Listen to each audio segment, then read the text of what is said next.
2, 1. How we doing, Bears fans out there? The beloved Navy Blue and Orange. This is Jeff Joniak, voice of the Chicago Bears. Stay tuned in right here to Brags in the Stands. My good friend is knocking it down, killing it. I didn't do it on the first take. How about that? Oh, my God. I was going to ad-lib out of it, so we got to do it again. Let's go. All right. In 3, 2, 1. Hey, Bears fans out there. This is Jeff Joniak, voice of the Chicago Bears. Keep it tuned right here to my man, Greg Brags. Brags in the Stands, killing it, giving you all the inside information from a Bears fan's perspective. Matt Eberflus is the new head coach of the Chicago Bears. We're talking about it with our guy, JJ Stankevitz, covering the Colts in just a few minutes. Bear down.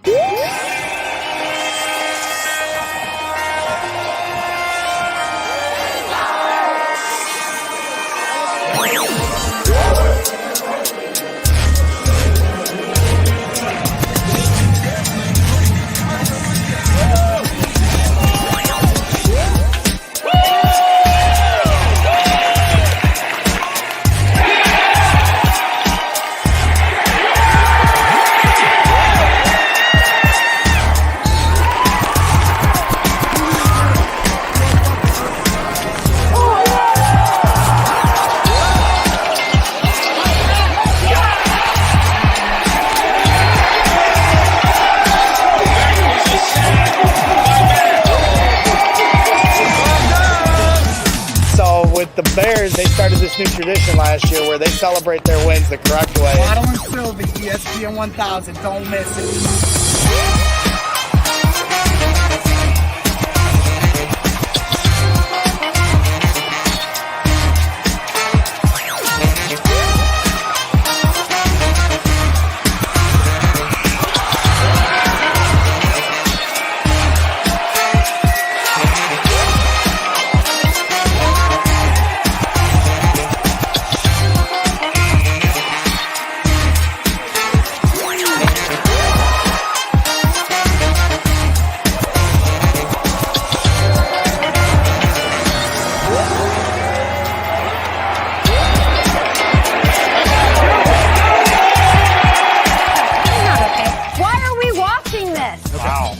I know what you mean. It's like their own Philly.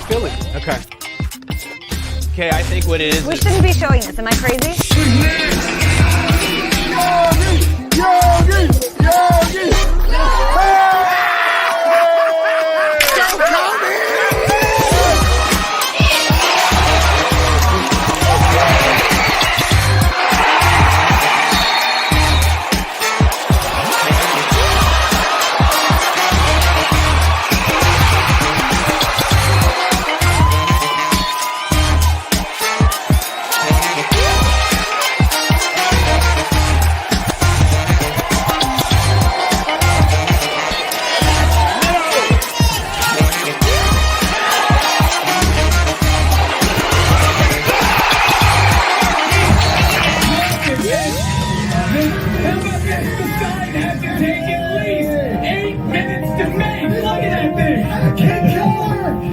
Sign that is. What have I told you? 17 minutes of rain would wash away 108 years of drought.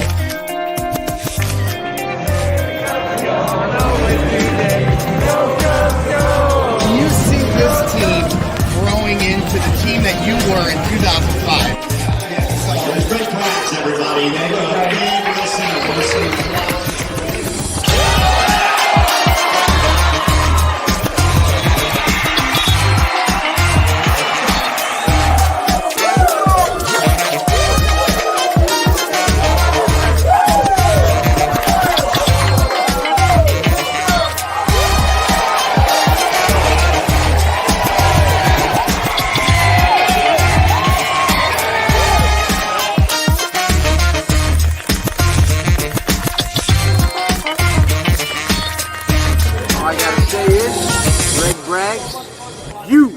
Are ridiculous.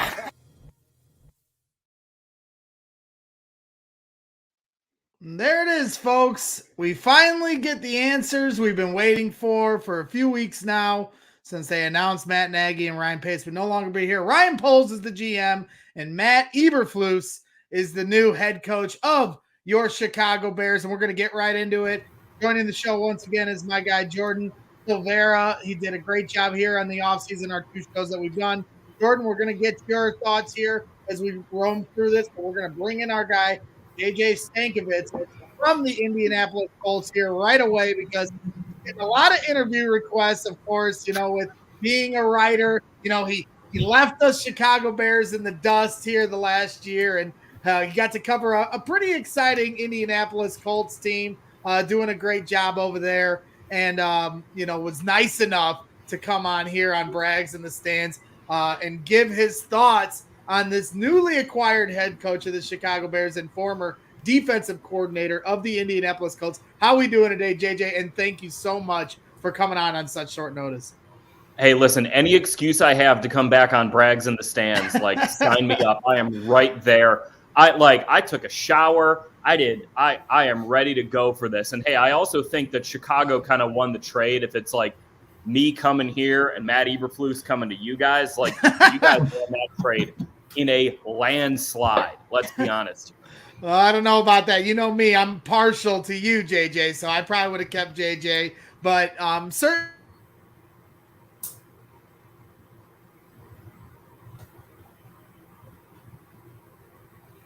I take it he cut out for you as well, JJ. Yeah, he did. Yeah. Okay. Well, anyways, very nice to meet you, brother. Nice to meet you too. Excited to talk about this hire with you, and hopefully Greg gets back here soon. Yeah. Greg, you're back. There he is. Yeah, there I am as I work through my god dang internet, but I apologize for that, Matt. But, I don't know much about Matt Eberflus, and that's why I wanted to bring you on to give us the inside look at what Matt's all about as what is now going to be potentially as a head coach, but what he was as a coach for the Indianapolis Colts as their defensive coordinator. So let's jump right into it. I know you're short on time, so I don't want to take up too much of it. Tell us for Matt Eberflus as the new head coach here of the Chicago Bears. So, first and foremost, Matt Eberflus is a tremendous leader. He is the kind of guy who comes into a building, a unit, wherever it is, and sets the tone and sets very clear expectations of what the standard is and expects everyone to meet those standards. There's no wiggle room. There's no treatment for different players or coaches. It's all the same.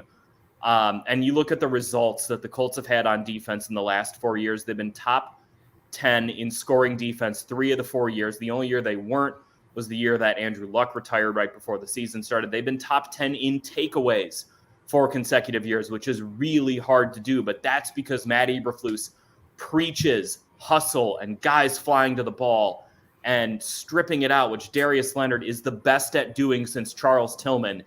It's really incredible to watch how this defense plays. He's kind of on that kind of cutting edge of how defenses are played in the NFL these days with that too high shell, keeping everything in front of you. He is a really, really impressive coach and leader. And it's no surprise to me that he's got this opportunity in Chicago because of those qualities that he has. Yeah, I mean, that's certainly what we're looking for is leadership, because while Matt Nagy, had some good qualities about him as a head coach, I liked him, I met him a few times, nice guy, but sometimes nice isn't always what works. And I saw here in the last few years a decay of respect. I mean, I just saw a lot of guys not towing the line of what, Lovie Smith, everybody loved him, but at the same time they respected him and they weren't going to cross lines with him and fight on the field and then do it again in the playoffs and penalties and just lack of discipline would be the best way I could describe it. And I got a lot of heat from Bears Twitter this year saying these guys don't respect him. They might like him. You can like a person and not respect him. Is Matt Eberflus the type of guy that's no nonsense? Is he going to put up with, the penalties and not holding guys accountable? Is he going to put up with, fighting or, just the undiscipline that we saw here the last couple of years? That's my biggest concern. Is he the type of guy that can demand that kind of respect in the locker room and not just be a guy the players like? Yeah, he absolutely does. And it's funny, I was talking last night, with my guys at the Tape Never Lies Network, and Phil asked me, how does he handle someone not hustling or not, meeting that, effort standard? And I was like, I don't know, because I didn't see it this year. The Colts never had an issue with hustle or with, like just the willpower or effort or any of those things. And that's because of the standard that, it starts with Matt Eberflus. It trickles down to a leader like Darius Leonard, like DeForest Buckner on that team. Which, by the way, guys, like you want to get excited about what Matt Eberflus can do in Chicago, go watch some Darius Leonard tape. I mean, this dude is an unbelievable football player.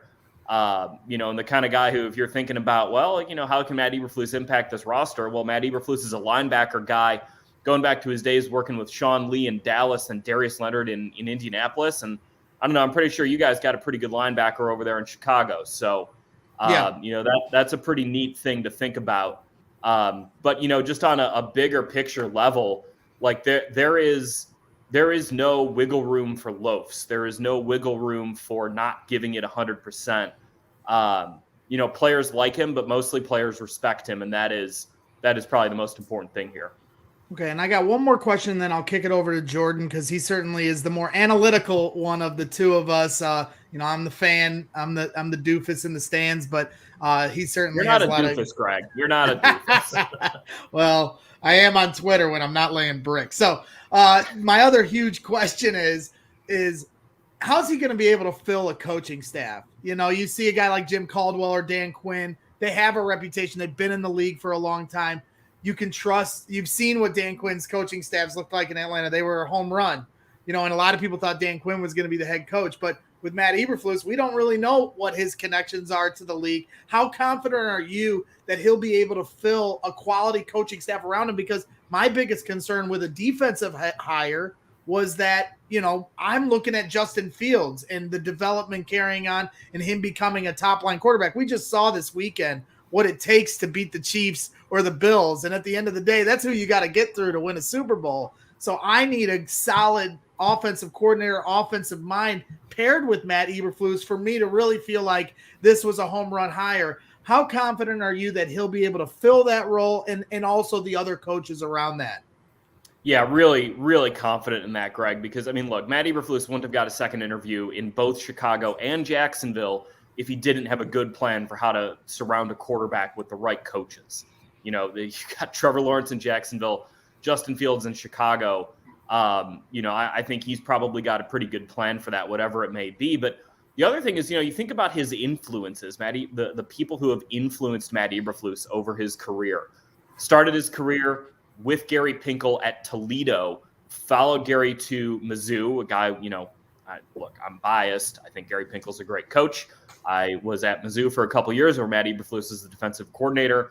So he's got that influence. Then he goes and starts working in the NFL and, gets some other influences with the Browns and then onto the Cowboys where Rod Marinelli was a big influence for him. And then he comes to Indianapolis and works with Frank Reich for 4 consecutive years. Reich, for my money, is one of the best play calling offensive minds in the NFL. So you have that influence.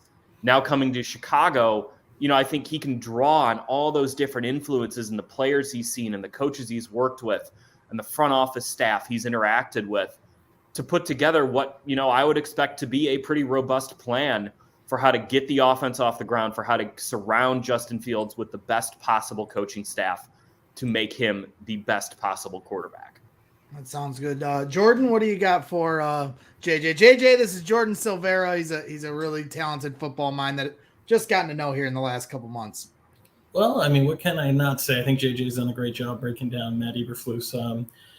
I guess let me take a little bit of a different turn. First off, I want to say, JJ, I appreciate your insight. I totally agree. For those unfamiliar with Matt Eberflus, he is a Tony Dungy, Lovie Smith philosophy under Rod Marinelli. Rod Marinelli, DC for Lovie Smith while he was in Chicago. A guy that totally subscribes to the idea of, I'm sure, JJ, you're familiar with this, a loaf system. What that means essentially Matt Eberflus has. Yes. So, for Bears fans, we should be excited for that. The idea is, if you've watched Bears games recently, it's pre-snap penalties, it's a lack of discipline, sticking fingers in Aaron Rodgers' face, getting penalties, getting fines, late hits, the whole deal, fighting on the field. I think that you can say goodbye to those days under Matt Nagy and welcome in a new era with Matt Eberflus where you're going to see discipline and accountability above all else, and that's totally fantastic. When we talk about the loaf system, JJ can elaborate on this if you'd like, but the whole idea there is to simply say there are no plays off. I mean, I don't want to make it sound like I've got a crush on the Colts organization or anything of that sort, but correct me if I'm wrong, JJ. I believe that there was a time when Darius Leonard was early on in his tenure there where Eberflus kind of had to have a conversation with him like, look, we're grading you on loafs. If you are not giving it your 100%, you're not playing in my scheme, on my system. So I know that's a story I've heard out of the Colts organization. I think back to when they drafted Kwity Paye this year, and I believe it was on that draft call, he was telling Kwity, show up in his track shoes because, hey, you're going to be running a lot. It's going to be a ton of discipline, a ton of hard work.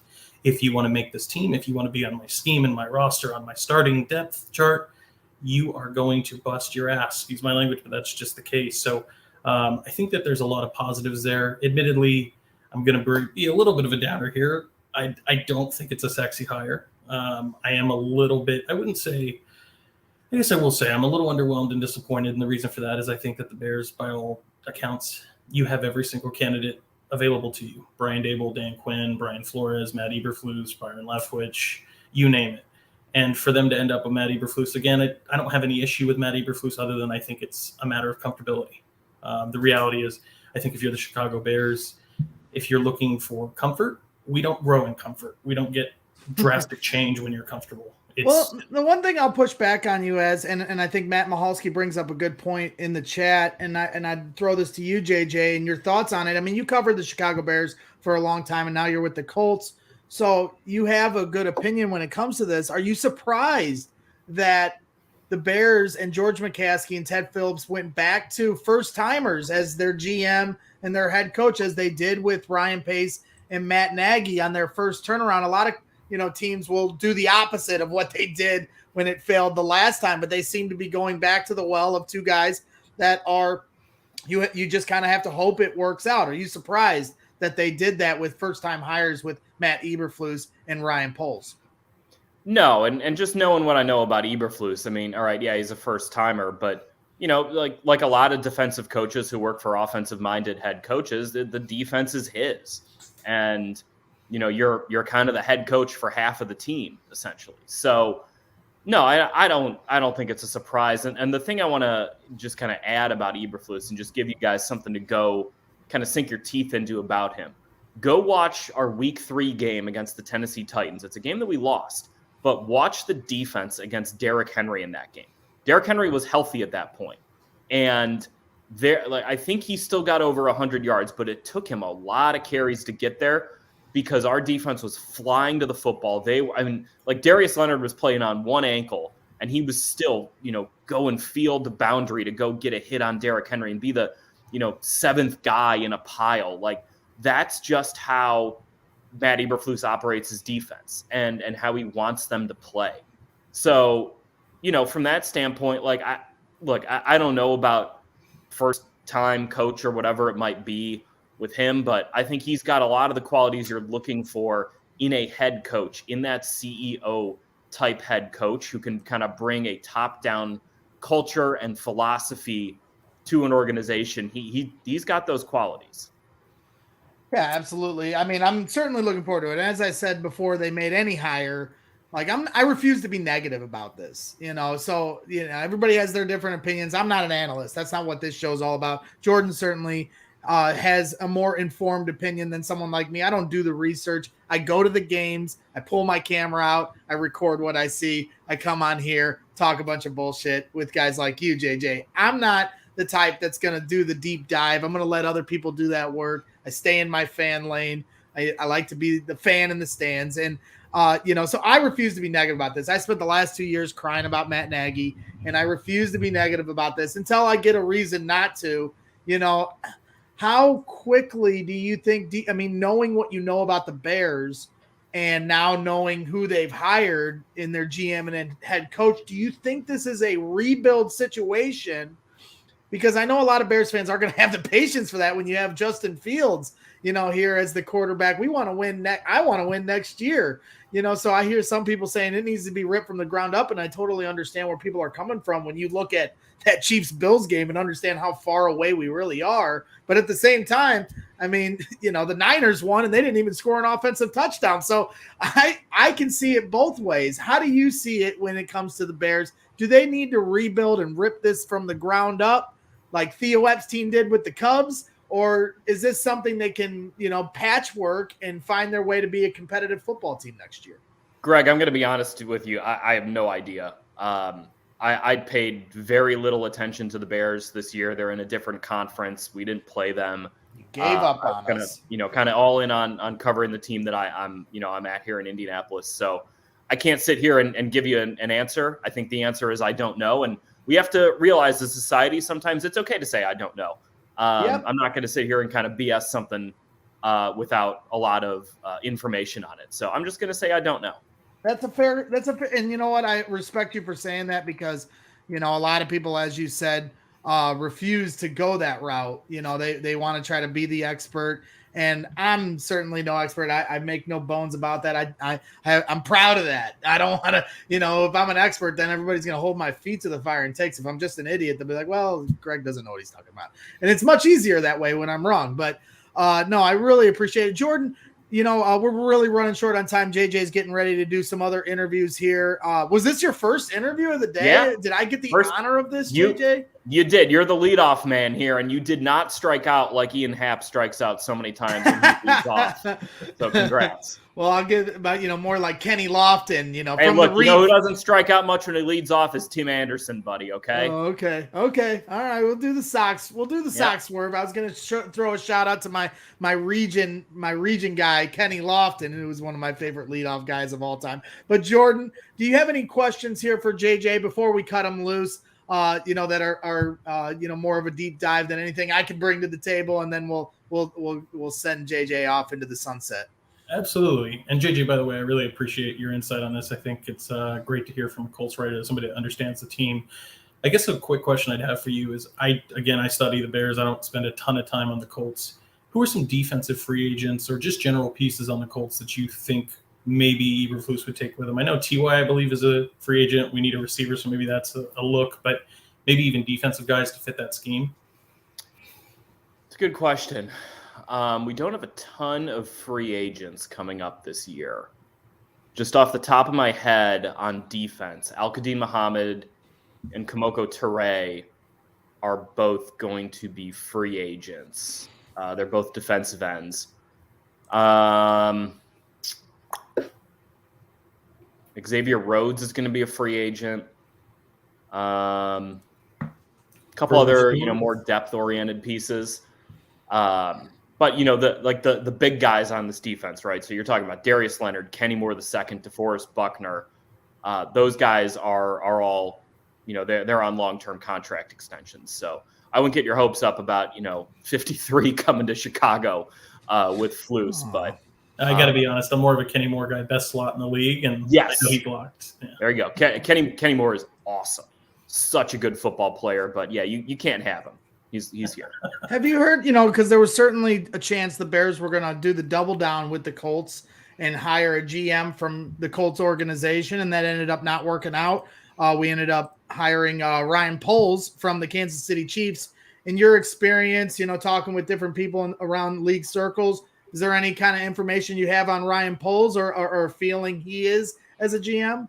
No, I really don't, Greg. I kind of haven't, dug into that. I know that our candidates here, Ed Dodds, tremendous candidate. He's a little more on the selective side of where he's looking to go as a GM, but just a brilliant football mind, a really great leader, someone who is, you know where he's going to be and you know where he stands on everything. Morocco Brown, another really talented evaluator, someone who's done a lot of different roles, worked for a lot of different people. Those two guys, Dodds and Morocco, they're going to wind up being GMs someday. It just because it's not in Chicago is not a slight to them. It's not a slight to the Bears at all. They'll be GMs someday, but I don't know. Ryan Poles, he had four? He was a finalist for 4 jobs. Yep. If I'm not mistaken.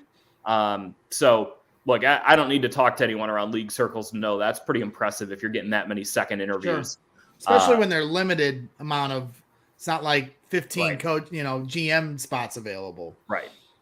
So yeah, it'll certainly be interesting. I liked, the video I saw of Morocco and his breakdown of players. I mean, that's the little bit of tidbit you get as a fan like me that, doesn't get to see these guys up close. It's like, okay, I like how this guy talks. And when I saw a video of Matt Eberflus, somebody shared from the Colts website, and the way he was speaking to the players in practice, telling them to get up on the, go, get up on the field. I'm a guy that goes to training camp. Obviously, we know we've met through that. You go to training camp, Greg? Yeah, I go to training camp. Just a few Never times. Seen you there. Once or twice.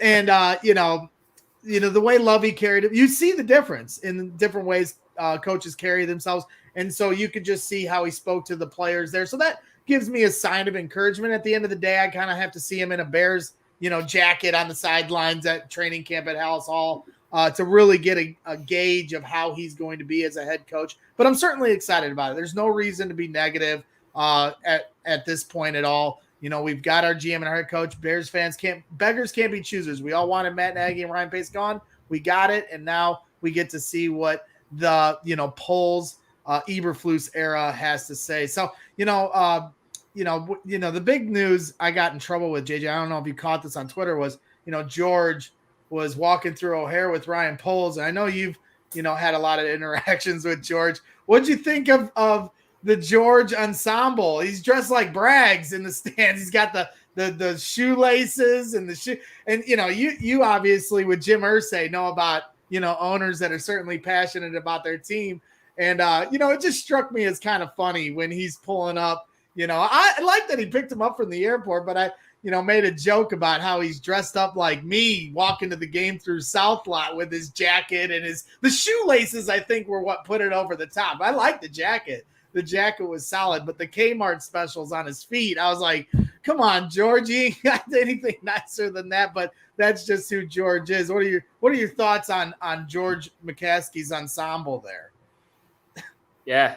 People care about it, I guess. I don't know. I just made it simple. The only thing I'm going to say, Greg, as an ex-Chicagoan, is like, you must really like someone to go pick him up at O'Hare, and not just go to O'Hare sit in the arrivals area and do the loop, 17 times, but to park your car and walk into O'Hare to go greet someone. You must really like it. That's real love, especially in negative 8-degree weather. I mean, this isn't like picking up. Nobody even wants to pick him up in the summertime, let alone in the winter. So, I caught a lot of flack for that. Just thought I'd make that little joke at the end. But JJ, thank you so much for coming on. It's been a while since we had you on here at Braggs in the Stands, and you were one of our favorite guests, and a guy that, I consider a friend, even though we haven't really gotten to see each other too much. And I appreciate you always looking out for me and coming on such short notice. I'm picking up my daughter from school just 20 minutes ago, and you were happy to come on. And I can't tell you how much that means to me. And I'm happy for you and your success down in Indianapolis, but we certainly miss you here in Chicago.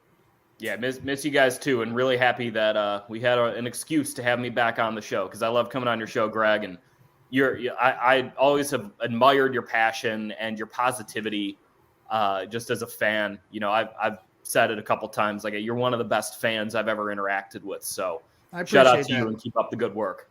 I appreciate that, and we will definitely do that, and we'll find more excuses to bring you on, because I always enjoy our conversation. But we'll cut you loose. You're going to be on with Carmen and Yurko here coming up in 10 minutes. So I'll let you, get some water and relax your voice for a minute. Yeah. And I know you'll bring the heat with those guys on ESPN 1000. So thank you very much, JJ Stankevitz. We'll talk to you here real soon. All right. Later, guys. That is our guy, JJ Stankevitz, coming in the clutch, quickly, to talk a little and give some insider Colts perspective as a writer for the Indianapolis Colts. Nobody's going to know more about what Matt Eberflus is all about than him. So we really appreciate him coming on short notice. As I said, really, really cool stuff. So before we get into that there, Jordan, and get your official perspective, I do want to give a shout out to my guys over at Fan Bags, as we always do here on this show. Jordan, if you don't know about Fan Bags, they are a top of the line bean bags, cornhole, whatever you want to say, company. They make custom, whatever custom logo you want, and everything else, everything in between, bags, boards. They're on the professional circuit. You see their sponsors, players that play on the professional circuit wearing their sponsorship on their jerseys when they're throwing on ESPN. So Brian's a great friend of mine and our official sponsor of Brags in the Stands. So that JJ Stankevitz interview is brought to you by Fanbags Cornhole, Chicago's official supplier of professional cornhole boards and bags. Choose from any of their officially licensed designs or have my boy Brian use a custom set. Have my boy Brian design a custom set using anything from a selfie to your company's logo. I'm trying to find the dang. God dang it. Here we go. Got to give the promo code BRAGS. Visit www.fanbagscornhole.com and use the promo code BRAGS to get 10% off your entire order. That's www.fanbagscornhole.com and use the promo code BRAGS for 10% off. Step up your game with Fanbags Cornhole. So, Jordan, you'll learn, over time that when we get to the point where at the end and I give that cornhole punch, you got to say it with me. Fanbags Cornhole. It's like EA Sports. It's in the game. It's that punchline. But Brian's a really good guy, so make sure you're if you're looking for boards for the summer here coming up, you look at my guy over at Fanbags. So Jordan, now and then there were two. Yes, we are now, I got my daughter upstairs. It's just me and her. So if she comes storming down here at any point to break this up, I might have to oblige her. No mom in the house today. So I gave her a bunch of, treats, and she's watching her favorite show, being peaceful now, but you just never know when she's going to come down here and break this up. So if at any point I have to walk away, you just start spewing amazing information as you always do. We got Nerves here in the chat. Can we give a brief synopsis of JJ's opinion of Matt E? Missed it due to a meeting. You can always, when we're finished with this show, go back and watch the beginning because, JJ is going to be able to say it better than I can, give you the brief wrap up on it. But he's very encouraged by the hire. He thinks very highly of Matt Eberflus, thinks he's a great leader, will hold his players accountable, is capable of putting together a good coaching staff around him. So, being a guy that was real close to the Colts organization, I think he's very high on Matt Eberflus. And that's very encouraging. I think you're going to hear a lot of people, come out with, just like we saw with Ryan Poles. I mean, how many people are going to come out publicly and say, this guy sucks? You're not going to see that too much early on. It's the honeymoon stage. So Ryan Poles is going to get all the great reviews and Matt Eberflus is going to get all the great reviews. But at the end of the day, their results on the field with the Chicago Bears will be how their reputation is with the Bears fans and their legacy with the Chicago Bears franchise. So, some people are down on it right away. Mike Bartolini, another disaster. I think that's a bridge too far. Disaster, we'll have to wait and see. These guys have a head start, as we pointed out in our last show. Just felt like it was yesterday we were talking about this, but, not many coaches and GMs get to come into a situation where they already have a head start to this thing with one of the top quarterback prospects in the league. If Justin Fields didn't come out until this year, he'd be the number one pick in the draft. And, especially when you consider the quarterbacks that are coming out this year, we jumped up in the draft. We do not have a first round pick this year, which is going to hinder a little bit of the foundation that Matt Eberflus and Ryan Poles are going to try to lay here, but they have Justin Fields. And for a lot of first-time head coaches and GMs, when they're coming into an organization, they don't have the luxury of having a head start like that. And there's other pieces around this team. David Montgomery, Darnell Mooney, Khalil Herbert flashed when David Montgomery got hurt. And then on the other side of the ball, Roquan Smith, one of the top linebackers in the league, and Jalen Johnson. I loved him at cornerback this year. He's done a great job, and they have a defensive line. It seems like they're always churning out different defensive line guys. We had Robert Quinn break the sack record. Khalil Mack and Robert Quinn are likely to come back next year. I like our chances with those guys on the edge. So complete disaster. We're going to have to wait and see. And I caution Bears fans, to I caution Bears fans to just pump the brakes on making an immediate judgment on things. It's one thing if you had a preference. I wanted Jim Harbaugh, it didn't happen. Jim still hasn't signed an extension with the Michigan. Everybody thought, oh no, he's definitely going back to Michigan. Well, that hasn't happened yet. So I was always holding out hope for Jim Harbaugh, but that's not going to make me be a sourpuss about this hire. Like JJ said, a lot of people in this industry and just fans in general have a tough time of just saying, I don't know. And I don't know what Matt Eberflus is going to do as a head coach for the Bears. I don't know how Ryan Poles will be as the GM of the Chicago Bears. But I just don't understand a Bears fan that wants to come right out the gates being negative about this. We got our wish. We got Matt Nagy and Ryan Pace out. No, that is not the bar. I don't want them to just be a little better than those guys. I want them to be a lot better than those guys. But at the same time, let's let them show us. Let's let them make the moves. Let's let them go to the draft and free agency and see how they put this together. Let's let them hire their coaching staff. And ultimately, let's let them go through some games next year before we start jumping off the ledge on who they hired. And right now is the honeymoon phase. You don't hate who you're on your honeymoon with, or else why did you get married? This is our team, the Chicago Bears. Do we have our problems with these guys sometimes? Do we joke about what George is wearing to his airport or the pen that Ryan Poles is signing his life, the contract of his life with? Yeah, we make those jokes. But at the end of the day, we all want the same thing, and that's the Chicago Bears to win a Super Bowl. And you just have to hope against hope that this is the right mixture with Justin Fields, and finally we get this right. If the Chicago Cubs can win a World Series, anything is possible, ladies and gentlemen. So every dog has its day. It's a law of averages, and eventually it'll be our turn in the sun and to get the shine, and not just Johnny B's Chiefs always getting the shine. One day it'll be our turn, and maybe it's this time. So, Bears fans, I caution you to just not be negative right out the gate. It's not helping anything. Let's keep the mojo and the energy positive,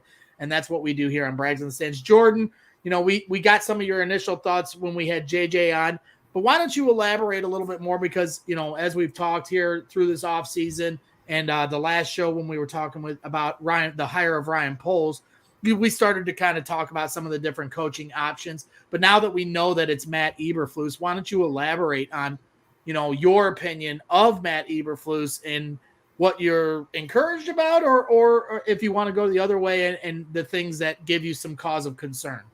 Sure. Well, and let me start out by saying, Greg, and I know that you and I agree here, first and foremost, as Bears fans, it's bear down. It always is. All damn day. It always will be. That's not changing. So I mean it. They could have hired Nate Hackett. They could have hired my local high school football coach. I still would have supported them. It's bear down. With that being said, everything I'm about to say, I don't think it – I want to be clear. Nobody knows. Nobody knows how Ryan Poles is going to be as a GM. Nobody knows how Matt Eberflus is going to be as a first-time head coach.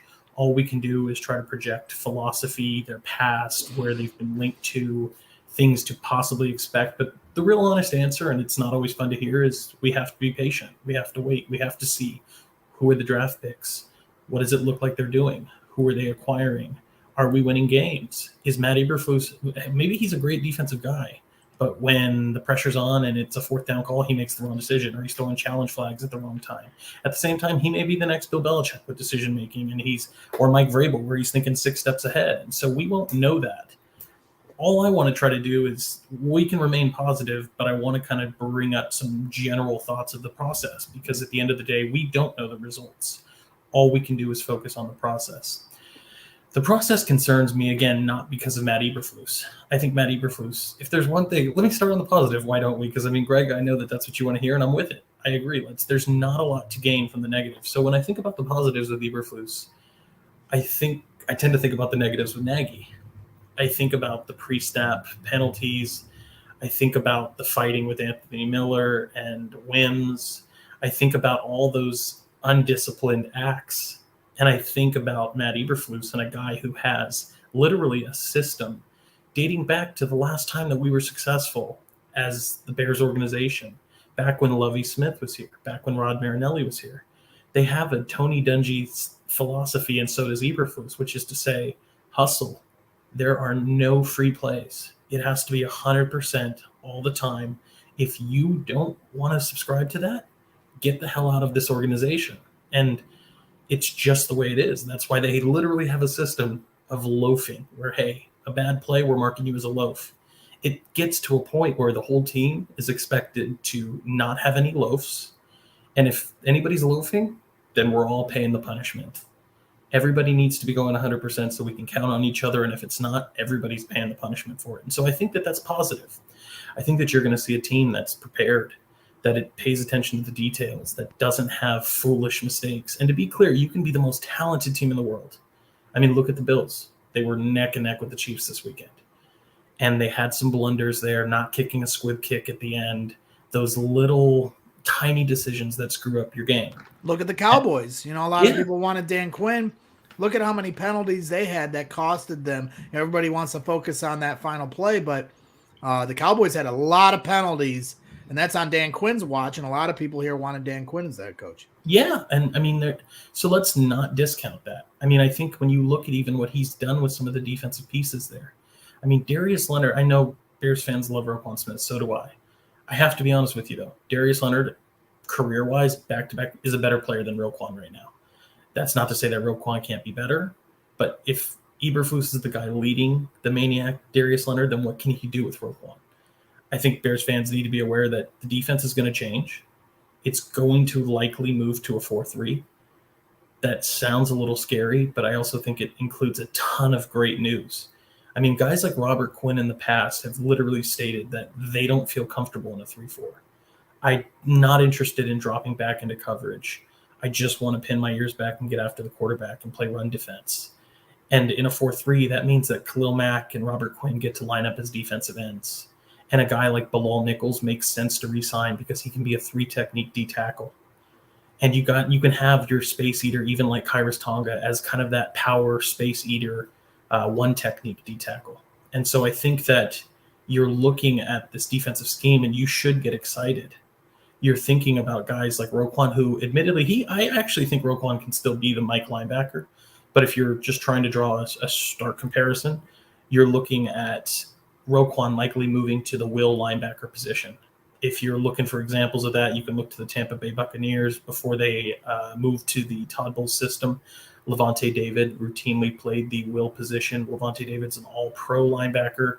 You look back to Derek Brooks back in the Tampa 2 days with Tony Dungy in Tampa Bay. You can look at Darius Leonard now. He plays the will position, so it allows a guy like Roquan to really fly all over the field and make an impact. So I think that there's concerns with the scheme. It's definitely some change. I think when I was talking about the negativity, I'm not negative about the hire. I'm just negative about the process. And what I mean by that is I don't think that the Bears necessarily, we should assume that they have the number one position and everybody is just slobbering to be the Bears head coach.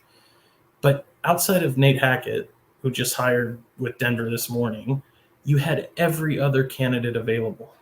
And it brings up a concern to me where I know we've got Jeff Hughes on the Bears blog saying that, you know, this was Ryan Poles' decision and that nobody else influenced him. And that may be the case. I just find it a little strange. Something's a little fishy that you bring in Ryan Poles and he's supposedly leading the search independently, but he ends up hiring one of the only guys that was scheduled for a second interview. It's just strange that there was no other guys brought in. And I mean, to be fair, though, I understand that there's, and I'll kind of wrap it up. I know I'm rambling here, but I was just going to say, don't you think that when they were interviewing Ryan Poles, they were already getting his opinion on who his head coaching targets were? Sure. And that could explain why it was already whittled down to those three once we had hired Ryan Poles. Oh, absolutely. And that's where I'm saying, and you won't hear me claiming one way or another that this was absolutely some arranged marriage or that Ryan Poles didn't get his choice. I think that Eberflus likely was a guy that lined up correctly with the scheme and the idea. And I don't think it's a bad hire. Nobody knows yet, but it's because scenario. I mean, you got to think that if it wasn't Ryan Poles' decision, they would have went with one of the elder statesmen that already Jim have Caldwell. the reputation, you know, to take the home run swing, you know, and go, as Matt Mahalski pointed out in the chat. Now you've got two guys that have never had experience in these jobs. I'm sure that wasn't George's first thought. after it failing with Matt Nagy and Ryan Pace. So you have to feel confident that this was Ryan Poles' choice and his choice alone. Whether or not it's the right choice is yet to be determined. Yeah, time will tell. Yeah, but you have to feel like it was his choice, or else they would have went with Jim Caldwell. I see some people bringing up in the chat, talking about, could we see, Jim Caldwell as the OC if he doesn't get a head coaching job? This was a question I didn't get to sneak in with JJ Stankevitz, and he likely probably can't predict this. So I'll send this question to you.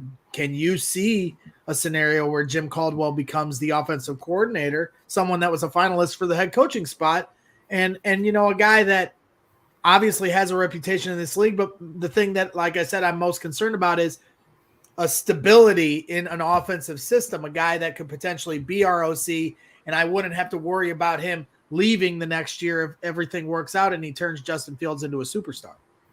Sure. I mean, if you're asking me, I think Jim Caldwell is one of the best options. And here's the weird thing about that. He's, I think, 68. So there's a scenario there where it sounds ageist, I'm not trying to be, but he's almost too old to be hired into another head coach. Right. That's kind of my point here. This seems like his last chance this year to be a head coach again. Yeah. And if he doesn't get that, I mean, you can kind of hire Jim Caldwell as your offensive coordinator. And even if Justin Fields starts killing it, nobody's going to hire him at 70-some years old to be their head coach. So he's one of those guys where you can have that defensive coordinator in Matt Eberflus as a head coach, and then having an older, savvy offensive coordinator like Caldwell, and nobody's going to poach him from you because of his age. So I see that as a great opportunity, but really, I mean, we're not going to know until we see the staffing hires, and who knows if Eberflus has a connection with Caldwell. The only real connection between all of this is Bill Polian, who used to work with the Colts and recommending Eberflus to be interviewed. And then obviously Polian was Caldwell was the last coach that Polian hired before they were both fired after Peyton's, neck injury and things of that sort. So we'll see how the connections come out. I mean, I know that Brad Spielberger, PFF Brad on Twitter, was stating that one of the linked potential offensive coordinators was, let me pull it up here. It was the Eagles passing game coordinator, and that his name is Patullo, Kevin Patullo from the Eagles. So kind of, I mean, what you're seeing there is a guy that's being pulled from the Frank Reich tree, Frank Reich being the Colts head coach, so coming from the Eagles. So, it's a unique scenario there. I'm actually surprised that DeFilippo is not considered to stay. And the only reason I say that is DeFilippo is currently the quarterback coach that's been working with Fields. DeFilippo comes from the Eagles. There's a Frank Reich connection there. You would think that Eberflus may want to keep that in play, but it's all open. One thing I will say, Greg, and I think it's a really important point, is that I got to commend the Bears, though, in one respect, which is that the Senior Bowl is next week. That is kind of the first unofficial groupthink scouting evaluation for the future of 2022 season. And when you saw, I mean, this is kind of what we're waiting for. When you saw Nate Hackett get hired by the Broncos, that's really the first alarm that needs to go off to other teams to say, look, now that Nate Hackett's the head coach, he has to start picking his staff. Right. And as soon as he picks, let's just say it's Vic. I mean, I know Vic just got fired, so here I'll pick another name. Let's say he hires Dan Quinn as his defensive coordinator, Jim Caldwell as his offensive coordinator, and he hires, Pep Hamilton as his quarterback coach. Well, all of a sudden, Pep Hamilton, Jim Caldwell, and Dan Quinn are no longer available for our head coach to pick. So it's really and actually Dan Quinn just fell off because he announced he's going back to the Cowboys. Yeah, so it's a situation there where as soon as Hackett was hired, every other team kind of got put on notice. Like, you better move quick, otherwise, when you it's a domino effect. Yeah, and we're seeing here in the chat from Jose, who's not thrilled with the from his comments here in the chat, but he put, they have the same agent, and I did hear that with Matt Eberflus and Ryan Poles. They both have the same agent, and that's the connection he's putting there. Now, I would think that if Ryan Poles is making the hire of his life, that's going to depend on whether or not he is successful as a GM. He's not going to just do it because of the buddy system and an agent connection. The agent works for Ryan Poles as well. So if there was any kind of thought like this guy might not be the guy, his agent isn't going to sit there and recommend this. Now, obviously, being that he represents both. The agent probably thinks very highly, but Ryan Poles has to stand on his own 2 feet and think for himself too. And, the idea that they're just going to hire because of that connection alone is, a little bit presumptuous. At the end of the day, the results are going to be what they are, and we'll have to just wait and see on those. But I'm not at that point yet to be negative about this. I see Nerves saying, hearing a lot of people saying Eberflus is a weird hire. Well, I heard a lot of people saying that Matt Nagy was a great hire, and that didn't work out. So I really don't care what anyone has to say at this point. I just want to see the results speak for themselves. And then, we made the joke, fire Matt Nagy or we riot, and everything is riot this year. We're rioting for this and that and the other on Bears Twitter, just as a joke. We're not going to riot. Let's let this play out. Let's see how they develop Justin Fields. Let's see how he puts his coaching staff together. Let's see him go into the free agent market and see what wide receiver he can bring in, what, safety, who the hell knows all the pieces they need. They need a few. And then let's go into the draft and see how they wheel and deal that way before we start freaking out. I just think it's wasted energy to be negative right out the gate. And I get that the Bears haven't bought any equity in the positivity department. You have every right to question everything George McCaskey does, all the way down to his shoelaces. But if, this is who we are. We're Bears fans, and I'm going to root for this team regardless of if the owner pisses me off or not, regardless of the nonsense he says in the postseason press conferences.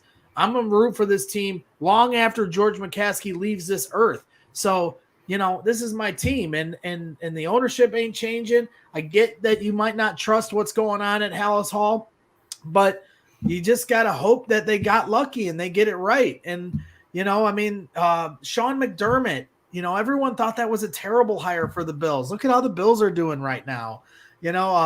Doug Peterson, I know he got fired, but, he was named the worst coach in football, and a year later they won the Super Bowl. So, the NFL is a crazy sport, and it's not an exact science. There's a lot of moving parts that come into play for you to be a successful franchise or just win that one Super Bowl that we're all dying for here for the last, 40 years or whatever it's been since 1985. It is what it is. I understand the hesitation to just, jump in head first and be all in on this team and the decisions they make. But at the same time, you got 2 options in life. You can be negative or you can be positive. And I choose to be positive, and you can sue me for that. Another thing I wanted to point out, Chubbs was in the chat earlier, and he said, I'll tell you one thing about this hire we can be happy about, and that's the Bears blog is full of shit again. And I laugh at that because, everyone's always ready. They got their guns drawn for Jeff Hughes over at the Bears blog. But if he hasn't proven this offseason that obviously he has some kind of source that's giving him solid information with all the different things he's gotten right here in the last month and a half, I don't know what else he's never going to prove it to you. And it is what it is. Different strokes for different folks. Everyone has a different taste on Bears Twitter, and a lot of people are rubbed the wrong way by Jeff. But at the same time, I think he's done a fantastic job, covering what's been going on, the inner workings here at Hallis Hall. And, I saw him tweet when the Eberflus hire went down. He said, my well dried up when the Ryan Poles hire was made. So whoever's talking to him, stopped talking to him after Ryan Poles was hired, so they could do their work and not have leaked information until the official announcements were made. But I think Jeff Hughes from the Bears blog has done a fantastic job. I think he deserves a lot of credit for the things he's gotten right. I mean, we dragged him through the streets for 2 years for getting the Allen Robinson contract news wrong, because Allen personally shot those reports down that he was putting out there. And it made Jeff look silly, and everyone kind of took the ball and ran with it. But, I did want to kind of isolate that and point it out that, Chubbs and others may not like Jeff Hughes and think he's full of shit. But at the same time, I think he deserves a lot of credit for this offseason. He's done a fantastic job. No, I totally agree. And I mean, the thing is I will tell you, I'm shocked that people are so negative about a guy that wasn't. I mean, you're talking about a guy that was a finalist with the Jacksonville Jaguars. And I'm not trying to tell you that the Jaguars are some sterling organization, but you're looking at the Jaguars and they have a very similar situation. They have a top young quarterback They're getting ready to make And- the decision of their life to make sure Trevor Lawrence is the next big thing here in the NFL. Yeah, it's just, and it's one of those things where, I mean, it's funny. I saw Matt in the chat talking about how Brian Flores was wide open. And Matt, let me tell you, Brian Flores, if Jim Harbaugh was Greg's guy, Brian Flores has been my guy since November. And I'm definitely bummed. But that's the thing, is you can have your preference. I'll tell you till my face is blue that this should have been Brian Flores. If you're going to go hire a defensive coach, why wouldn't you hire the best defensive coach available in Brian Flores and yada, yada, yada. But like I said, it comes back down to the brass tacks, which is to say, bear down. And it's the only reason you're saying he's the best defensive coach available is because Brian Flores has proven it as a head coach. Yes. We don't know if Correct. Matt Eberflus could be just as good or if not better as a head coach, a defensive-minded head coach, as Brian Flores was. I mean, as JJ pointed out, you'll have to go back and watch the interview for those that missed it. He's done a great job with the Indianapolis Colts defense. No, he hasn't proven it as a head coach, and that's what's next on the docket for him. But I just think, we don't know. Yes, Brian Flores has a proven track record as a head coach, but to say that Matt Eberflus is definitively not better than him or as good, we don't know yet. So we're reaching, in that regard. I totally understand having a track record to fall back on, though. Yeah, and I mean, Jose is asking in the chat, like, how does Sean Desai's defense differ from Eberflus? And I mean, I can answer that a little bit. Matt Eberflus comes from a Tampa 2 defense. What that means for those, I wish you don't know what the Tampa 2 is, Yeah. being a Bears fan with Lovie Smith for over a decade. I wish I could have like a chalkboard here in front of me, but essentially you have your 2 deep safeties, and your middle linebacker is what's called a middle runner. And essentially at the snap, he runs to the back middle third of the field. So you almost get a kind of cover 3 look by dropping the Mike backer out. So that's what Matt Eberflus is known to do. But also Matt Eberflus is known to really morph his defense around the talent he has. So you're looking at a guy that can run some cover 1, cover 2, cover 4. But on a base brass tacks level between Desai and Eberflus, really you're going to see a lot of the same cover 2 and quarters cover 4 looks. Where you're going to see the big differences in the fronts. Sean Desai, being part of the Vic Fangio tree, believes in a 3-4. That means 3 down linemen, 2 middle linebackers, and then 2 outside linebackers that are really just meant to be DNs, but they rush off the edge in a 2-point position. Whereas in your 4-3, you're looking at 4 defensive linemen down, 3 backers, 1 Mike, 1 Will, 1 Sam. And your defensive ends that were typically outside linebackers, so Robert Quinn and Khalil Mack, have their hand in the dirt and are always rushing. So that's really the base difference between Eberflus's defense and Desai's. Okay. I had to go upstairs. Yeah, you're good. I had to go upstairs because it was getting very quiet upstairs. Addie's up there. And if she's ever quiet for more than 10 minutes, be worried. Yeah, no, you're good. And I mean, up there to make sure she wasn't causing chaos. And she's in the sink washing her hands with soap. She's very obsessed with soap. So she's in there messing around in the sink. So all is well at the Braggs residence. Yeah, I mean, I think the thing to be positive about, and Kevin was saying this, is that he's an attention to detail type guy. That's something we haven't seen on the team be fundamentally sound. And when you look at the best teams, and I kind of want to bring this all to people that are naysaying Eberflus, when you look at the best teams, they're usually the ones that don't make mental errors. They don't make mistakes. Because when the games that matter most, you're facing a real team come to it, it's usually razor thin and tight, and you need a team that's not going to mess it up or not shoot themselves in the foot. And I think you can rest easy with Eberflus as that coach. I just think that there's also a scenario there where, admittedly, to be positive, I think you're looking at a guy that's going to secure buy-in. He's going to push the players. I mean, so another person was saying, is Ejack's not going to tackle? I'll tell you what, if he's not tackling, he's not playing. There's a scenario that, I mean, you brought up, Greg, you were asking if, like, will Mack and Quinn, they'll likely be back. I mean, that's one of the things is Mack and Quinn have been talked about as 2 contracts the Bears won't get out of. So imagine just being able to tell Khalil Mack, like, people don't realize this, Khalil Mack was an all-pro when he was in a 4-3. Right. He's, those were his best years when he was able to just rush. Robert Quinn has said, I just want to rush. And the guy got 20 sacks, or damn near 20, by in a stand-up position.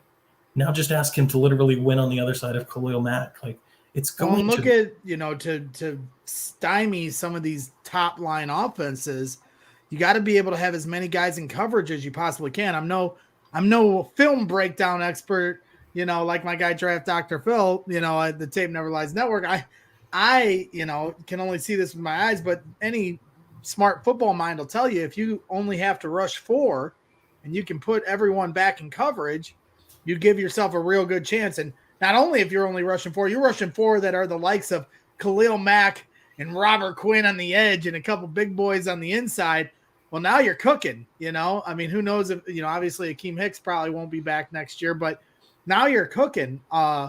You got a real shot because now you can keep everyone in coverage. And that's the best way to stop some of these top line passers in the league, Aaron Rodgers or a Patrick Mahomes or a Josh Allen. So, that certainly, gives me, hope. We saw with the 4-3, the cover 2 defense with Lovey, a great quarterback can find those zones, those pockets, on the sidelines, in between the safety and the corner.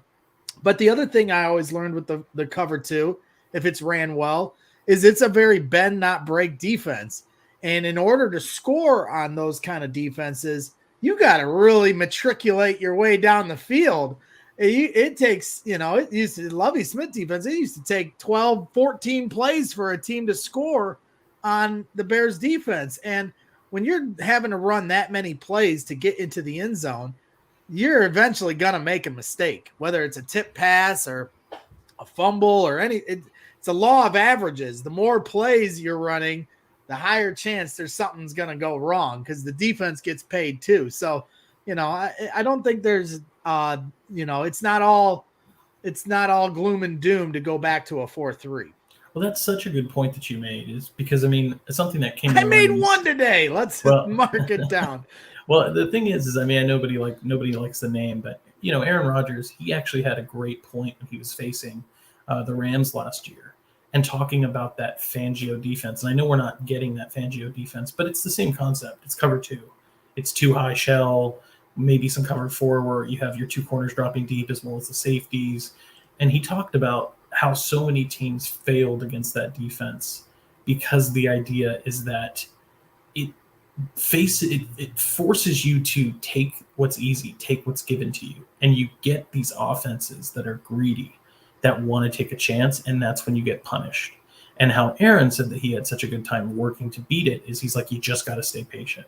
You just got to take what they give you, and it's not fun and it's not easy, but you just sit there and you dump it off. You take your 5 or 6 yard gains and you just matriculate down the field like you're saying. And so, well, you saw it with Aaron Rodgers' final play against the Niners. He goes for the deep ball to Devontae Adams, who's double covered, at a deep ball bomb to try to win the game and get into field goal position. Oh, there's Lazard going across the middle of the field wide open, and you didn't take the easy throw. You tried to make the tough one, and now Aaron Rodgers is at home sitting on his couch watching the NFC Championship like the rest of us. Yeah, and I see Jacob saying, like, what about Fields' development? I know that's important, and I know that's very important. I know it's easy to get hung up on, like, oh my God, it's a catastrophe. We're not hiring an offensive guru. Trust the process. Here's the thing. Again, I talked about it. Like, the Jaguars have an inherent interest to support Trevor Lawrence as well, a young quarterback that went higher than Justin Fields. So if you're looking at that scenario, if they're bringing Matt Eberflus in as a finalist, it's likely because he has a solid plan for the quarterback. That's the thing. Come on, we're talking about interview skills. If you're interviewing for a job that's 1 of 32, you obviously want to give the best interview you can to secure the job. The way to do that is to say, look at this offensive staff I have going. Oh, you have a rookie quarterback? I know I'm a defensive guy. I knew you were going to ask me about that. Don't worry about it. This is the staff. You want to talk about, like somebody else said, McDermott's a former DC. Nobody talks bad on Josh Allen. Seriously, look at the guys in the league that are successful. It's usually defensive guys. Bill Belichick, Mike Tomlin, Sean McDermott, Ron Rivera last year with Washington and when he was in the playoffs with Carolina. You get defensive guys that are successful, and it's not Mike Vrabel. We can go down the list of defensive guys that are head coaches, and they put a support system in place for their young quarterback to succeed. Pete Carroll was successful in Seattle with Russell Wilson. How many years? Again, the list goes on. Ron Rivera, Pete Carroll, Mike Vrabel, Bill Belichick, Mike Tomlin. We can go down the list all the way through. Mike Zimmer went to the playoffs a couple times with the Vikings as a defensive guy. So trust that Eberflus has an offensive coordinator in mind. And I really think for all the Bears fans here listening, it's okay to have an opinion and judge. My opinion, honestly, is that I'm underwhelmed because I just think that there were better candidates out there. But at the same time, and I just think it's a comfortable process. And I don't think you grow when you're comfortable. I think you have to face some adversity and be a little uncomfortable to get a different result. That's my personal opinion. But at the same time, I really don't think we should judge it until we come to a conclusion about who his staff is. When you know who the offensive coordinator is, and the QB coach, the wide receiver coach, the offensive line coach, some of the draft picks that Ryan Poles is taking, then I think you can start to kind of... Didn't Pep Hamilton have a stint with the Indianapolis Colts? Yes, he's still there right now. He was the quarterback coach for Davis Mills. So don't you think that's a good dot to connect, that Pep Hamilton would come over here with Matt Eberflus as the offensive coordinator? I'll tell you what, if that was the offensive coordinator, I'll be that gif where what's his name? Jonah Hill's throwing his hands in the air, screaming in happiness. And he has a history with the Chicago Bears, and we all know that the Bears love to make hires like that. So, how would you think if Pep Hamilton was the offensive coordinator for the Bears? As you're getting a little sun rays on you can adjust. Hey, football's about adjustments, and you got to adjust. The sweet shining sun on your beautiful face, Jordan. But if Pep Hamilton was named the offensive coordinator, how do you think he would do paired with Justin Fields and developing him? You want to talk about Pep Hamilton. Pep Hamilton, to me, is the number one option for offensive coordinator in the league for a young quarterback. And the reason for that is when you look at Pep Hamilton, let's just go back to his time at Stanford with Jim Harbaugh. He was the offensive coordinator for Andrew Luck. He came into the league, coached up Andrew Luck. Andrew Luck was successful. Came into the league as well, coached up Colin Kaepernick, was successful. Came into the league this year, he's with the Texans, and the Texans had Davis Mills, a rookie quarterback. And as much as I love Justin Fields, I'll be the first to tell you, Davis Mills was the second best rookie quarterback this year under Pep Hamilton's tutelage. There is no better quarterback development player than Pep Hamilton. I guess I'll give you a bonus. Pep Hamilton, I believe, was the the head coach for the DC Defenders in the XFL with Ohio State quarterback Cardale Jones. And Cardale Jones looked like an absolute killer in that league under Pep Hamilton. Pep Hamilton is as tried and true as it gets to QB development. If he's the guy, Bears fans should be elated. Yeah, I'm with you there, and I like the familiarity both with Eberflus and the Bears. Got to know what you're signing up for when you come to Chicago. But, it's going to be interesting to see how everything plays out because, at the end of the day, long-term success is what's most important, but the idea is to have that long-term success with Justin Fields. It'll be very hard to strike gold twice in a row, and if it doesn't work out with Justin, I'm not putting it on Justin. I know when it didn't work out for Mitch, it was easy to put it all on Mitch. I had my disagreements that I felt the coaching staff had a lot to do with the failures of Mitch, but that's not to release any blame for how Mitch was or the talent or lack thereof that things that he didn't have go right. But I just felt like a consistent coaching staff and a offensive system that made more sense, similar to maybe what the Browns are doing with Baker Mayfield, could have made Mitch a much more successful quarterback and not the laughing stock of the NFL and Chicago Bears fan base. And if it doesn't work for Justin Fields, I'm not blaming Justin. He's got all the talent and pedigree and IQ that we need as a quarterback prospect in this league. There are teams that would die for Justin Fields on their team. Except for the Maybe Broncos, the one pick this year. Panthers, except for the Broncos, the Panthers, and the Lions who decided to pass on him. Well- Thank you to those guys. And let me tell you, he'd be without a doubt the number one quarterback this year in the draft. 1,000%. If he had stayed another year, he'd be the number one pick in the draft. And we got him last year. He got plenty of games under his feet now where he was able to, understand the speed of the game, chemistry with guys like Darnell Mooney and David Montgomery and Khalil Herbert and that offensive line. We talked about in the last show with Ryan Poles, for those of you that want to go back and watch it, I thought Jordan really did a great job of breaking down how Ryan Poles can be a guy that really accentuates this offensive line. So it'll be interesting to see how, the offensive line is retooled, if it's retooled. I certainly think that is something to keep an eye on. And that's a good balance. You got Ryan Poles, who, has a lot of reputation for understanding offensive line play, as you mentioned in the last show, being an offensive lineman with Matt Ryan in Boston College and understanding what it takes to be a good offensive lineman. Now you have the defensive coach, and if you get a good offensive coordinator in here that has a good system and philosophy and the talent to develop guys, that's going to be key because, for all the miscues that Matt Nagy had on the field, with, decision-making and crucial downs, timeouts and stupid spots and all the different things that Matt failed at as a coach. I think that the other thing that a lot of people go unnoticed with Matt is he had a tough time developing anybody. We'd bring in talent and it'd be hard to argue how many guys got much better under his watch. We need guys in here that can develop. So it'll be interesting to see who they bring in and if they're able to do that. So, absolutely, Chris, I'm right there with you. Didn't watch the in-season Hard Knocks with the Colts, but I think that's something I'm going to have to go back and watch now to get my eye on Eberflus to really understand what he's all about as a coach. I think I saw one clip. Somebody was sharing it on Twitter.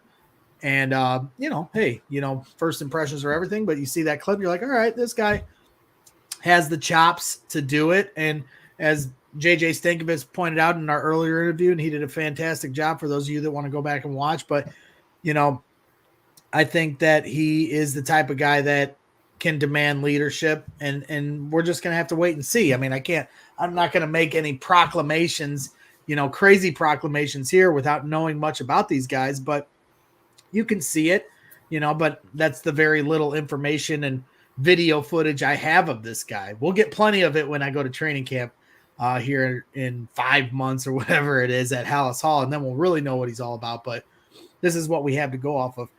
It's things like Hard Knocks and guys like JJ Stankovitz's opinion, and that's where we're at right now. Yeah, I mean, for those that haven't seen it, and Greg, I seriously advise you, go take a look at HBO's in-season Hard Knocks featuring the Colts. Eberflus didn't have the biggest role, but he had a couple standout moments. Particularly one is he likes to print out shirts with a Eagles head on it. And if you're getting takeaways in practice, you get to wear the ball hawk shirt. Okay. So that's one of them. I mean, he's all about that, like, kind of morale. Hey, we're not going to loaf. We're going to push hard. We're going to give 100%. And then on top of that, if you're getting takeaways, you're going to wear a shirt that everybody's kind of like, hey, I want one of those shirts. It's like, all right, well, guess what? Step up to my level, take some footballs away in practice. So you get that morale boost. He's also a guy, I kind of joke about this, but his favorite term is to keep a quarterback in a well. So he was talking about Kyler Murray. They had to play Kyler Murray this year. And the thing he kept hammering home is, this week, guys, we've got to keep him in a well. If we keep the quarterback in the pocket in the well, he can't go anywhere, and we'll get home all day. So, I mean, it's not the most exciting hire. Like I said, he's not sexy in that respect, but it's tried and true. It's morale, buy-in, head football coach stuff. I think that, you don't have a reason to be upset until we see the results and what's going on. Yeah. And, I mean, be thankful in some respect. At least there were tons of candidates lining up for this job. We're not last place. We're not getting the scraps of all the other teams that, passed on these guys. The Bears were decisive. They have their guy. They're going to assemble a staff. They're going to be in the Senior Bowl next week and looking at talent. Yeah, absolutely. And yes, Joel, Ryan and Matt are our football guys. Yep. Once again, I dare George McCaskey to say that at the presser, which I'm sure will be tomorrow or Friday or tomorrow. Today is Thursday, so probably tomorrow, if I had to guess, on the presser that they pushed back with Ryan Poles.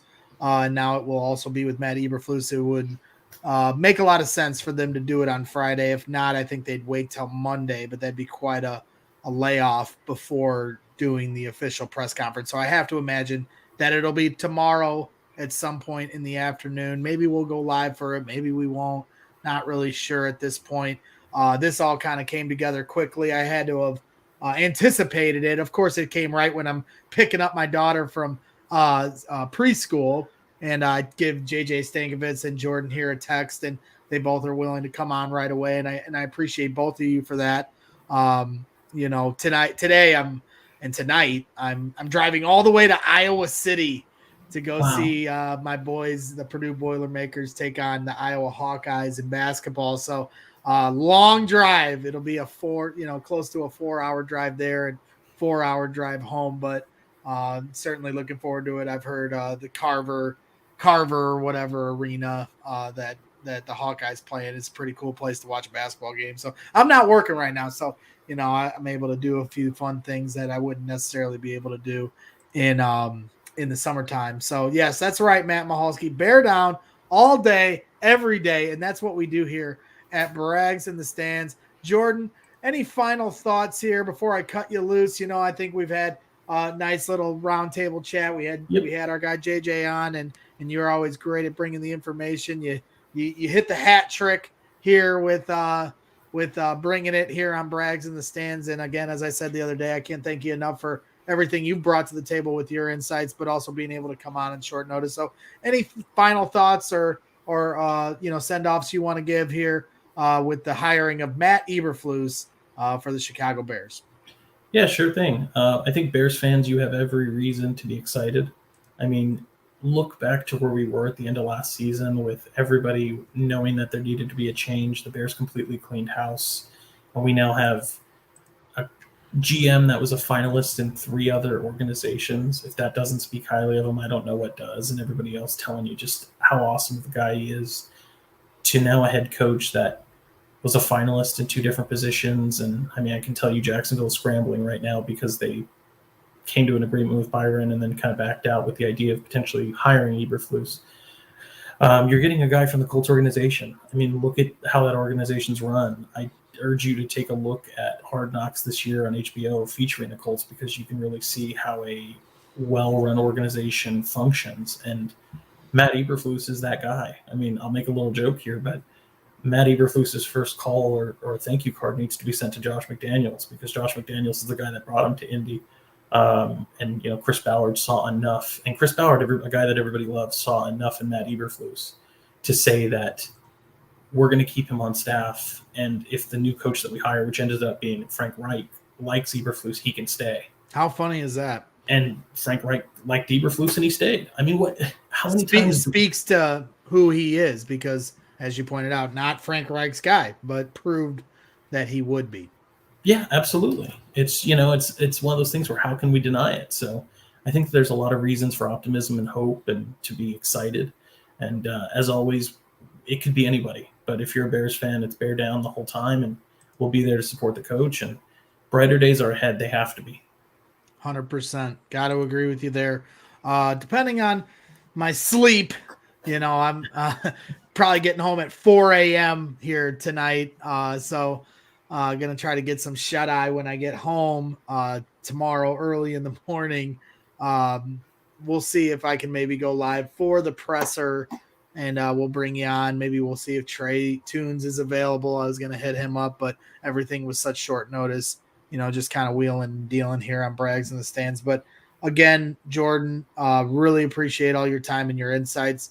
You do a great job in your coverage and your analysis of the Chicago Bears. You're the man, Greg. I appreciate it. And I'm your guy. If you ever need me on here again, let me know. 100%. I need the brains, I need the brains to this operation, because I don't have much. I know my guys in the chat, Sandlin will be the first to tell you. So thank you again, Jordan, and we'll see you on the mean streets of Bears Twitter. Love you, brother. Talk to you soon. All right, that is Jordan Silveira. Follow him at Jordan T. Silveira. Does a fantastic job on Twitter. Has done a fantastic job. There's his handle underneath. For those of you that need the spelling, make sure you give him a follow. Great conversationalist and done a great job here on Brags in the Stands. So again, thank you to everybody for tuning in. That's right. I'm going to be on the road heading to the Iowa Hawkeye Stadium, Carver Stadium, whatever they call it. Maybe Blake Weber can help me out because Blake will be there too. I'll be in the stands rooting on my Boilermakers. I'm assuming he's an Iowa Hawkeye fan, but we shall see if I can run into you or not. No, Chris Anlin, I will not be in a suit. I am not the owner of a $3 billion organization, but I digress. Hey, gotta bust George's chops a little bit. I know everybody just loves George for everything he's done for the Bears. I personally like to rip on him a little bit, but to each his own, to each his own. Angelo says Bears will have a Mont Blanc pen for Poles or Eberflus. Poles already signed with the Bic, the Bic special from elementary school days. But hey, maybe we can get a Mont Blanc for Eberflus. Either way, maybe I'll send them one in the mail, and then they can, hire. Because I did notice when the Vikings signed their GM, he was signing with a much nicer pen. And this is the analysis that I bring to the table here at Brags in the Stands is the suits these guys are wearing. And, I'm sorry. Sandlin's asking if I picked Addy up in a suit. I was wearing the George McCaskey special. I had this on, the hat on, and then I had a Bears winter jacket. I went full McCaskey for the pickup of Addison today. So, as I said in my criticism on my tweet that caught a lot of heat, I fully admit that is how I dress. I just don't know if that's how I'd dress if I was the boss and I was picking up someone that I'm about to hire. That was the only observation I made. And that George is a big dork. I'm a big dork, so I don't know what to tell you. Yeah, the analysis. This is my analysis that I bring here. And you can't find better analysis on what kind of pen Ryan Poles is signing with than you can hear on Brags in the Stands. Thank you very much. You want the hard-hitting analysis, you can head on over to the Tape Never Lies Network. Chris Sandlin, the Sandman, as they call him over there. They certainly do a great job. But here we got to have some fun. But I have to say, for a short notice show like this, JJ Stankevitz from, formerly of NBC Sports Chicago and now a writer for the Indianapolis Colts, did a fantastic job coming on very, very short notice to come on and give a little insight on Matt Eberflus. And then, of course, Jordan Silveira, 3 times in a row now, has done a fantastic job. So I just like to sit back. I give the keys. I give the keys to those guys, and then they take the wheel. And I just sit back, relax, like the rest of you guys in the chat. I appreciate you, Angelo. Hey, we try our best over here, but it's it is what it is. I haven't done as many Bears shows this year as I did last year because I was beating my head against a brick wall talking about Matt Nagy, and I was done with it. And I moved on to basketball fairly quickly in November, but it's nice now that we have a fresh direction with the Chicago Bears. Now we know who the new GM is, who the head coach is. We have Justin Fields, this tremendously talented quarterback. And that's all I'm worried about is how this team can rise to greatness, how Justin Fields can rise to greatness. And now that we have a fresh new vision in the house, this can be something we can talk about and dream and hope about the future instead of piss and moan about the past. And that's for me as a fan, that's what I'd much rather do. I'm not into the negativity train. I enjoy just being positive about my teams. Sports are supposed to be fun. We're not supposed to be miserable doing this. And I know Chicago sports has a tendency of making us miserable, but hey, you got to take the good with the bad, make lemons out of lemonade. And that's right. I love you too, Sandlin. And we won't speak of Cherie, who doesn't understand, places that are in the Chicagoland area. So, and if I was the boss, yes, you do dress however you want it, but I probably would be I'd be probably dressed to the nines. I mean, you saw You saw how Ryan Poles pulled up to the office, right? He's in his Beamer, his Benz, Beamer, Benz, or Bentley, whatever he pulled up in. I think it was a Benz. Nice Benz. He's got his suit in his hand, ready to go to work. That's how I'd be pulling up. And if I was hiring somebody, I'd be wearing something nice. I wouldn't be looking like the goofs that are walking through South Lot in their Bears jacket and their Bears Kmart special shoes with the shoelaces on, personally. But I know George is is a guy's guy and a fan just like the rest of us. The only difference is he's running our team, and we have to pin all our hopes and dreams and the success of the Chicago Bears on his decision making. So there is a little bit of a difference there.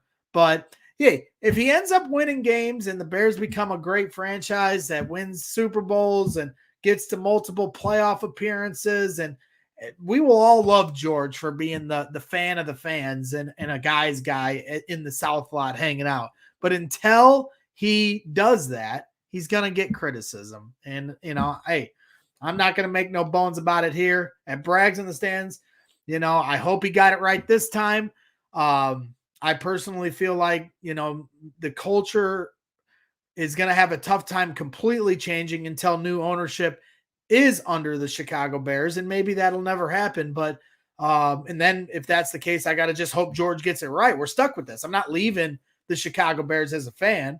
So it is what it is. This is who we are, and this is who we got to deal with.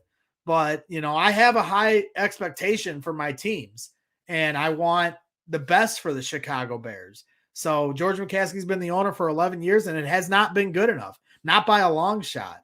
So, hey, forgive me if I'm a little at my wit's end with George, especially when you consider some of the comments he makes in these press conferences. Last year, a fan told him how discouraged he was. A fan wrote a letter to George McCaskey last year talking about how discouraged he was by keeping Ryan Pace and Matt Nagy on, and that he was considering not being a fan of the Bears anymore. George wrote this fan a letter back telling him to go bolt up for the Chargers. That's not the kind of owner I'd be personally, but to each his own. You guys all want to have George's back, go right ahead. But if I'm going to come over here, we're going to have a little fun at George's expense. No, bricklayers do not have suits. I have 2 suits, maybe 3. One that I really only fit in comfortably because I can never keep my weight down. So Jenny was giving me shit when I went to the Patrick Manley Award ceremonies at Bernie's Book Bank, and I wore the same suit 2 years in a row. But I was like, nobody's gonna notice, come on now. But yeah, that's life as a bricklayer. So it is what it is. We don't need to keep going round and round, Sandlin. When you're the owner, you got to carry yourself like one. And that's the end of the day. Okay, that's how I feel. You don't like it, you can kick rocks. How's that sound? Sandman. But really appreciate everybody in the chat hanging out here today. Another hour and a half show. We didn't. We have another hour and a half show. James, I'm sorry if I didn't get to your question. Who do I think would be a dependable wide receiver? I'm a big Chris Godwin fan, and I have been for a few years. I would love for the Bears to bring in Chris Godwin. I know he just got hurt, so maybe that'll bring the price down a little bit. Being that I've been a little close to Purdue basketball here lately, I ran into David Bell outside of Mackey one day, and we were talking about him potentially becoming a Chicago Bear, and he liked the idea of that. I was big on Rondale Moore last year. He ended up going to the Cardinals. I'd love a guy like David Bell in the second round, but I think Ryan Poles is certainly going to have his eye on offensive line talent early on as well, so we'll just have to wait and see. But I'm definitely a Chris Godwin disciple, if there is such a thing. I like him a lot out of Tampa Bay. I think he could be a great pickup for the Chicago Bears and match him with Darnell Mooney. So that is probably my thought on the wide receivers available. I did see somebody bring up Devontae Adams. I heard he's asking for $30 million a year. It ain't my money. So if Devontae Adams wants to come to the Bears, pay that man $30 million a year. Nothing would give me greater pleasure than one of the best wide receivers in the league getting paired up with Justin Fields and leaving Green Bay to come to Chicago. But I think that would certainly be a long shot, to say the least. And I think ultimately Devontae Adams and Aaron Rodgers will return to the Green Bay Packers, even if all the money seems insurmountable at this point.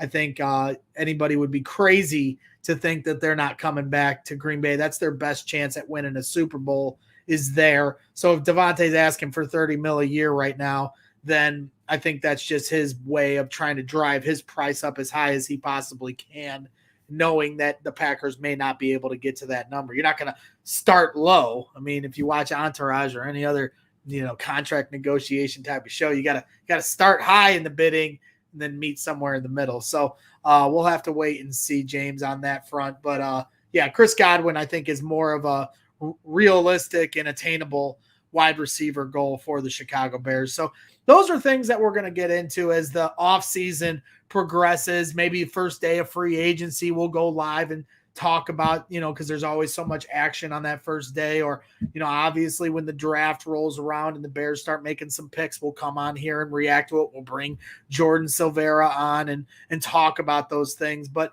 those are conversations for the future. Today is about the hiring of Matt Eberflus from the Indianapolis Colts.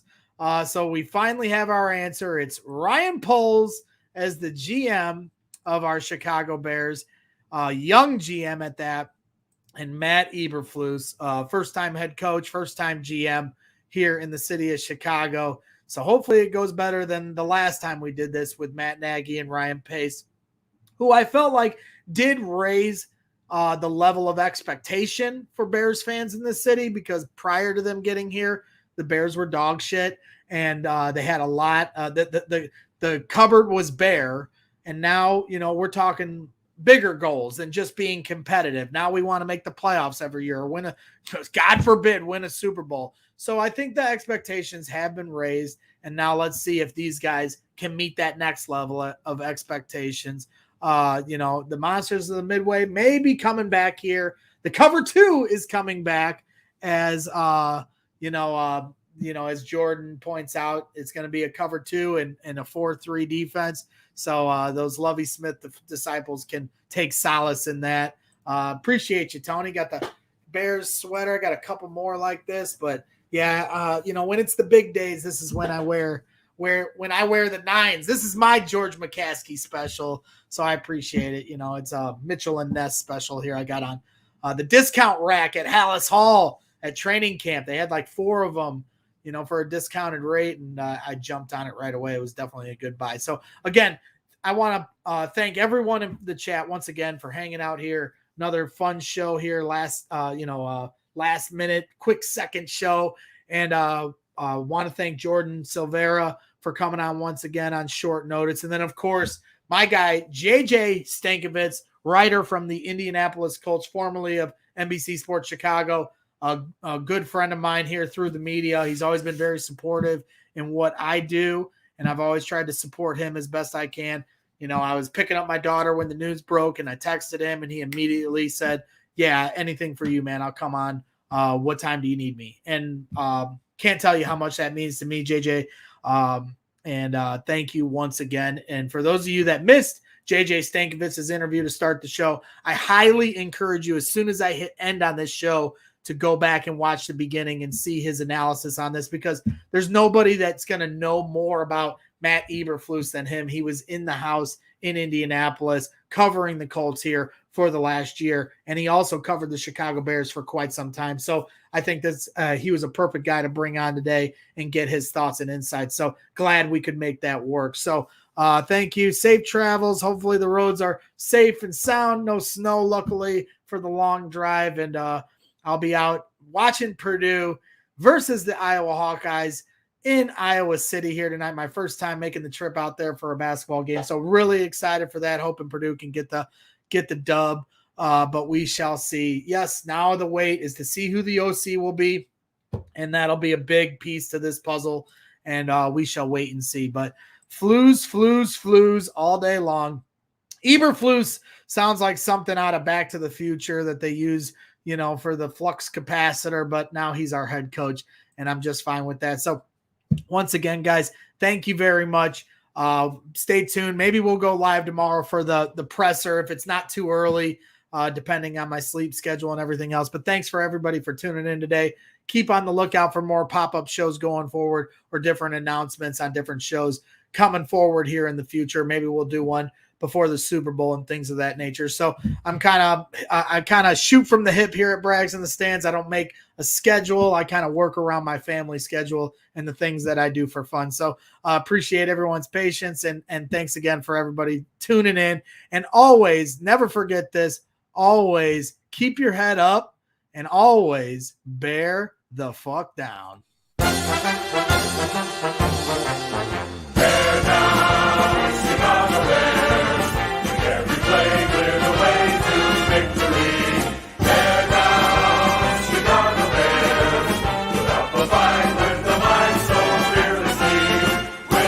Forget the way you